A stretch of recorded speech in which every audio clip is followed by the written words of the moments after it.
ये कहती थी 80% बीमारियां पानी पीने से होती हैं।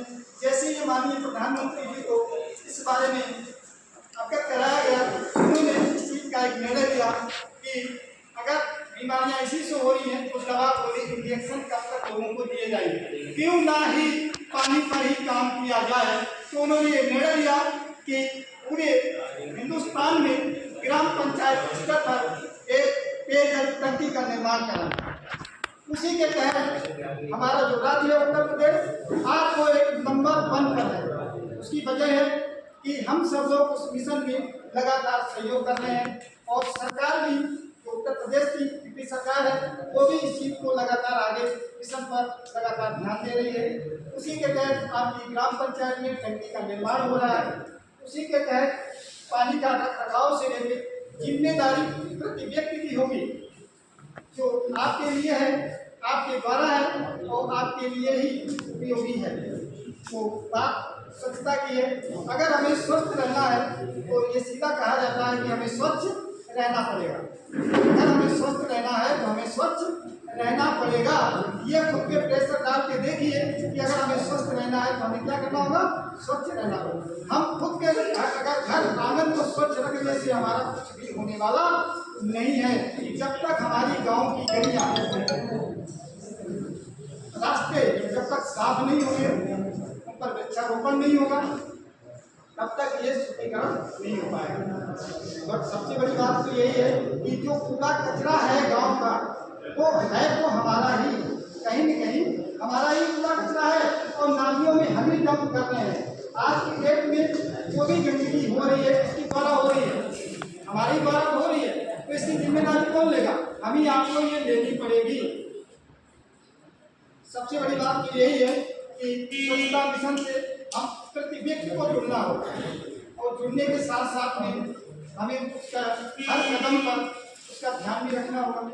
प्रधान जी आजकल हमारे ब्लॉक स्तर के प्रधान जी बहुत परेशान है, जन जीवन वाले तो पीछे बढ़ के रह गए। उसकी वजह से भी है कि मिशन में हम लोग तेजी से आगे बढ़ रहे हैं, लेकिन काम जो हमारा है वो हम लोगों तक जो हमारा काम है मैसेज पहुंचाना, लगातार मैसेज हम लोग पहुंचाते हैं मीटिंग के माध्यम से, पेपर के माध्यम से, पोस्टर के माध्यम से, पंपलेट के माध्यम से, बुकलेट के माध्यम से, और जैसे भी संभव है हम लोग मैसेज पहुंचाने की सब बराबर कोशिश कर रहे हैं। और यही हमारा ध्येय है कि हर व्यक्ति तक हमारा जल जीवन मिशन का संदेश पहुंचना चाहिए।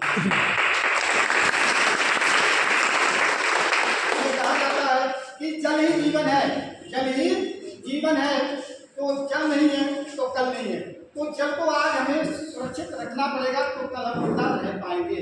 और लगातार हमारा वाटर लेवल गिरता चला जा रहा है, इसकी हम लोगों को फिक्र करनी होगी। आज हमें सोचना होगा तो कल हमारे लिए बच पाएगा। वजह यह है कि लगातार वृक्षों को हम काट रहे हैं। हमारी आपकी औकात नहीं है कि हम बारिश को कर लें। ये किसमें है? ये सिर्फ वृक्ष ही ऐसे होते हैं जो बादलों को आकर्षित करते हैं और वर्षा होती है। सर ये बात आपको माननी पड़ेगी, क्योंकि वृक्षारोपण तो कहते वृक्षारोपण करो, लेकिन उसका कारण हम लोग नहीं बता पाते। वजह यही है कि बादलों को आकर्षित करने का सिर्फ पेड़ पौधों का ही काम होता है। और जहाँ पर जंगल है, जैसे मैं छत्तीसगढ़ में जब रहा, बहुत बारिश होती है वहाँ पर, क्योंकि वहाँ वन के वन खड़े हुए हैं। आज उड़ीसा में बारिश बहुत होती है, वजह से यही है कि वहाँ जंगल है और वो बादलों को आकर्षित करते हैं और शाम के 6 बजे के बाद बिजली के साथ, गड़गड़ाहट के साथ बारिश शुरू हो जाती है। और हमारे यहाँ क्या सर, पहले बहुत बारिश होती थी। आप अपने बाबा से सुनिएगा कितनी बारिश होती थी जिसका कोई जवाब नहीं था। 8 दिन तक लगातार बारिश पड़ती रहती थी। तो आज क्या है? आज तो बारिश नहीं है, क्योंकि हम वृक्षों को लगातार काट रहे हैं और लगा नहीं पा रहे।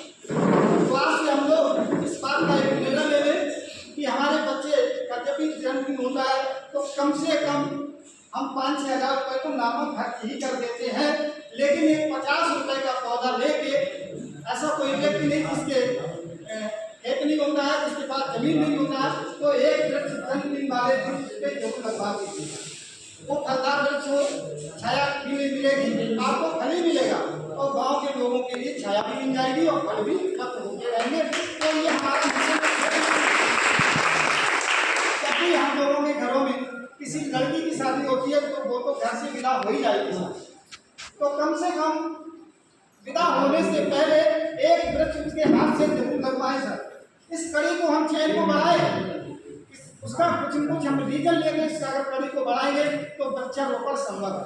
नहीं तो सर क्या है कि वृक्षारोपण को ऊपर से बोल दिया जा रहा है और ग्राम स्तर पे पौधे भी आ रहे हैं, लेकिन गांव का कोई व्यक्ति लेने भी नहीं जा रहा, उसको लगाना नहीं चाहता, क्योंकि यह काम किसका है? प्रधान जी का है, सरकार का है। तो सरकार और प्रधान जी कब तक काम करेंगे? जब तक व्यक्ति विशेष स्वयं की जिम्मेदारी नहीं लेगा। इसी कड़ी में हमारे IPC लीडर हैं श्री प्रेम सिंह जी, और वो आपको इस कड़ी में आगे की जानकारी देंगे स्वच्छता और पेयजल संबंधित।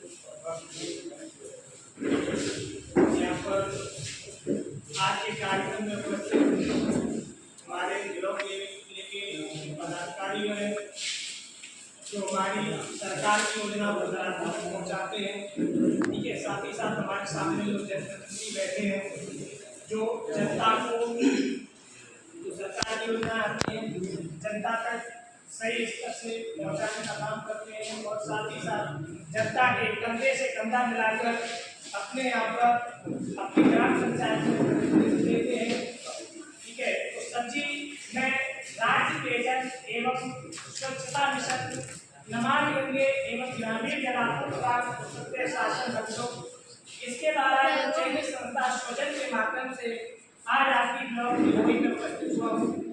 यहाँ पर जो हमारा प्रोग्राम है ब्लॉक कोऑपरेटिव का, इसके अंतर्गत पेयजल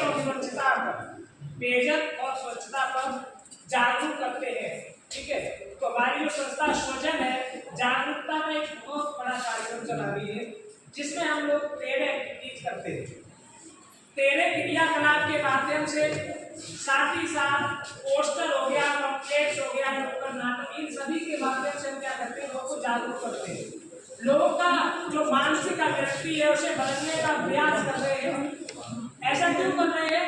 क्योंकि पहले क्या था, हमारे यहाँ पर जल जो था कुएं में था, नदियों में था अपार मात्रा में, और आपने देखा कहीं कहीं खेतों में भरा रहता था, ठीक है। तो धीरे धीरे हमने जल का दोहन किया, जल का दोहन करते रहे, उसका हमने महत्व नहीं समझा। सन 72 आई, सन 1972 में सभी देशों का ये ध्यान गया कि हम पर्यावरण को नुकसान पहुंचा रहे हैं, जो हमारे प्राकृतिक संसाधन धीरे धीरे कम हो रहे हैं। वहां पर हमारी सरकार ने वायदा किया, उसके बाद आके हमारे यहाँ पे कानून बनाया, उसके में हमारे प्रधानमंत्री श्री इंदिरा गांधी थी, उन्होंने कानून बनाया, ठीक है। जब ये कानून बनाया देखा सही से इम्प्लीमेंट नहीं हो पा रहा है, फिर इसके लिए दूसरा कानून है जल नीति 2001 का ये बना। साथ ही साथ सतत विकास लक्ष्य से हमें 2020 तक प्राप्त करना है। उस सतत विकास लक्ष्य जो हमारे सपने हैं उसके अंदर जो छठा हमारा लक्ष्य है, सभी को साफ पानी और स्वच्छता।